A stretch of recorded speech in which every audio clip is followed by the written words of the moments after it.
Navi Mumbai network. Maharashtra के monsoon अधिवेशन सत्र में कांग्रेस प्रदेश अध्यक्ष नाना पटोले ने फोन टैपिंग का मुद्दा उठाकर गृह मंत्री से सवाल किया कि मादक पदार्थों की तस्करी की जांच के नाम पर नेताओं की फोन टैप किसके आदेशों पर और क्यों किए गए। अध्यक्ष महाराज, ये फोन टॅपिंगचा प्रश्न जो माझा प्रश्न होता, खरं तर मला खूप लोकांची नावं वाचता येईल, कारण की मला जी काही माहिती माझ्याजवळ आली, जे माध्यमावर ह्या बातम्या आल्या त्याच्यानंतर आपण ही माहिती घेतली।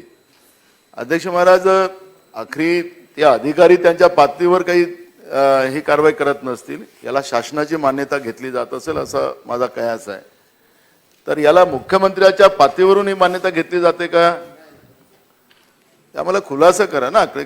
आखरी ही व्यवस्था आम्हाला कळली पाहिजे नेमकं की हे कोण तपासतं, कसं होते प्रोसेस। तुम्ही आम्हाला पुढच्या अधिवेशनात द्या ना माहिती, आम्हाला काही त्याचा विरोध नाही, आता तातडीने द्या असं आमचं मत नाही, पण हे कुठल्या लेवलवर याचं सगळं जातं आणि मग कोणाच्या इशाऱ्यानं हे फोन टॅपिंग केलं जातं आणि मग त्याच्यामध्ये आमचं नाव मुस्लिम का टाकलं, हा एक विषय त्या ठिकाणी आहे।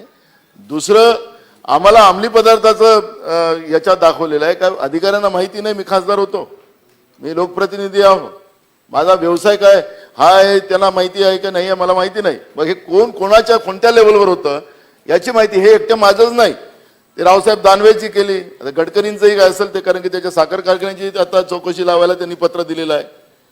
ते इकडे बच्चू कडूचंही नाव आहे, हे किती लोकांची नावं सांगावं आणि या सभागृहातल्या सगळ्या लोकांची नावं समजा लोकप्रतिनिधीचं या पद्धतीनं अंमली पदार्थाचं बिझनेस करणाऱ्या याच्यामध्ये टाकलं जात असेल तर हे आखरी या महाराष्ट्राचं चरित्रहरण करायची व्यवस्था आहे, ते हे कोणत्या लेवलवरून ही कारवाई केली जाते एवढा आम्हाला खुलासा करा।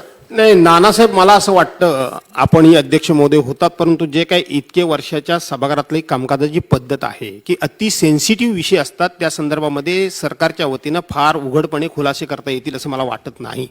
त्याच्या उपर काही अध्यक्ष मंत्री महोदय करतील असं तर मला माहीत नाही, परंतु त्यांनी अतिशय सूचक असं विधान केलेलं आहे की उद्या मी 4 वाजता सर्व वरिष्ठ अधिकाऱ्यांना मी बोलवतोय, त्याच्यामध्ये निश्चितपणे ते खाजगीत जी चर्चा करतील ती इतक्या पब्लिकली ते बोलतील की मला वाटत नाही, त्यांनी ठरवावं काय ते। एक मिनिट, जयंतरावना बोलू। अध्यक्ष महोदय, अलीकडच्या काळात वर्तमानपत्रात आणि विरोधी पक्षाचे काही नेते याला ईडी लावतो, याला सीबीआय लावतो, अशी अनेक विधानं आपण ऐकतो।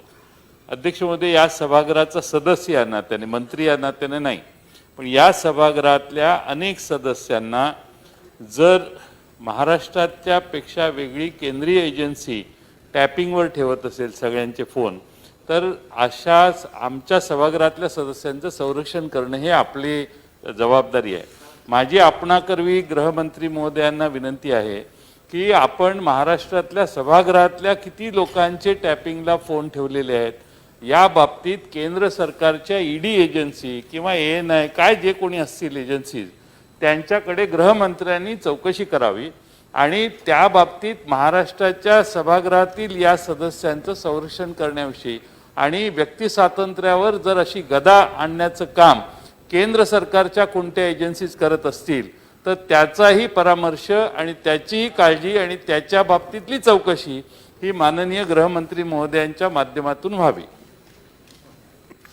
काही नानासाहेबांच्या बद्दल सुद्धा तुम्हाला उत्तर देता आलं तर मंत्री महोदय माझा विरोध नाही, पण मी माझा अनुभव कथन केला एवढं नाही। त्याच्या संदर्भामध्ये मी ऑलरेडी आधी सांगितलेलं आहे की एखादा फोन टॅपिंगला लावायचा असेल तर त्याची सिस्टीम काय आहे, त्याच्या संदर्भामध्ये जो इंटेलिजन्स कमिशनर असतो तो इंटेलिजन्स कमिशनर त्यांच्या निदर्शनाला काही गोष्टी आल्याच्या नंतर एखाद्याचा फोन टॅपिंगला लावणं, मग तो देशविरोधी कारवाया किंवा अशा संदर्भामध्ये राज्याच्या गृह विभागाच्या सचिवांची परवानगी घेऊन नंबर देऊन कारणं देऊन अशा प्रकारचे फोन त्या ठिकाणी टॅप करता येतात। त्यात हा विषय मुख्यमंत्र्यांच्यापर्यंत किंवा गृहमंत्र्यांच्यापर्यंत सुद्धा येत नाही, तो त्याच लेवलला तो निर्णय त्या ठिकाणी होतो। त्यामुळे मी मगाशी सांगितलं की कुठल्या परिस्थितीमध्ये हे नंबर आणि ही नावं दिली, ती नावं खरी आहेत का खोटी आहेत, त्याच्या संदर्भामध्ये जर सदस्यांचं म्हणणं आहे की माझा पण त्याच्यामध्ये नंबर आहे तर तो नंबर आहे की नाही हा सगळा उच्चस्तरीय चौकशीचा भाग आहे, त्यामुळं त्याच्या संदर्भामध्ये मी अधिक बोलू इच्छित नाही। दुसरं ज्याचा उल्लेख ज्येष्ठ सदस्य आणि माननीय जयंतराव पाटलांनी या ठिकाणी केला, माननीय मंत्री महोदयांनी केला की केंद्रीय काही एजन्सीच्या मार्फत अशा प्रकारचे काही सदस्यांचे किंवा राजकीय व्यक्तींचे फोन टॅप केले जातात का, याच्या संदर्भामध्ये हा केंद्राच्या अखत्यारीतला विषय असल्यामुळे जरूर त्याच्या संदर्भामध्ये अधिक माहिती घेण्याचा मी प्रयत्न करीन आणि त्याच्या संदर्भामध्ये आपल्याला संबंधितांना अवगत करीन. ठीक आहे, आता आपण पुढे चलूया. पण एक गोष्ट मात्र खरी आहे की या ठिकाणी अनेक सदस्य हे 30-30, 35-35, 40-40 वर्ष या सभागृहामध्ये आहेत.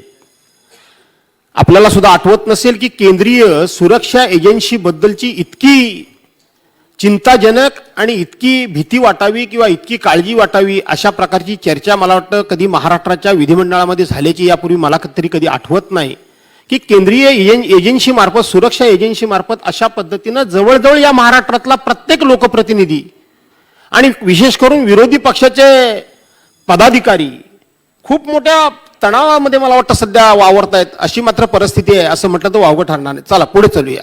कुठं झालंय, हे गंभीर विषय आहे. व्यक्ती स्वातंत्र्य हा सगळ्यात महत्वाचा आहे मुश्रीफ साहेब.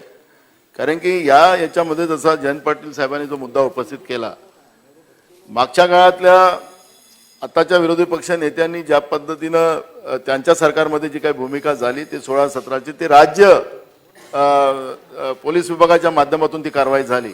पण जयंत पाटील साहेबांनी जो मुद्दा उपस्थित या ठिकाणी केला, हे सगळ्यांसाठी आता खतऱ्याचीच घंटी आहे.